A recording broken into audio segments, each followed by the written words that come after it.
നാദാപുരം ഫെസ്റ്റിന്റെ ഭാഗമായി നടന്ന mega show അവിസ്മരണീയമായി. പ്രധാന വേദിയിൽ നടന്ന പരിപാടിയിൽ ആയിരങ്ങൾ ഒഴുകിയെത്തി. മാപ്പിളപ്പാട്ട് ഗായിക ഫാസില ബാനു നേതൃത്വം നൽകിയ മെഗാ ഷോ ഇമ്പമാർന്ന ഇശലുകൾ കൊണ്ടും നൃത്യങ്ങൾ കൊണ്ടും മനോഹരമായി.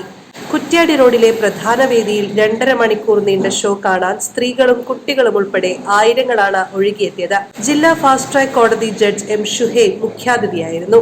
നാടിന്റെ സാഹോദര്യം ഊട്ടിയുറപ്പിക്കാൻ ഇത്തരം പരിപാടികൾ പ്രേരകമാവണമെന്ന് അദ്ദേഹം പറഞ്ഞു. പ്രവാസി ഭാരതി കർമ്മശ്രേഷ്ഠ പുരസ്കാര ജേതാവ് KP മുഹമ്മദിനെ ചടങ്ങിൽ ആദരിച്ചു. ഗ്രാമപഞ്ചായത്ത് പ്രസിഡന്റ് VV മുഹമ്മദ് അലി ഉപഹാരം നൽകി. മുഹമ്മദിന്റെ സഹോദരൻ റിയാസ് ഏറ്റുവാങ്ങി.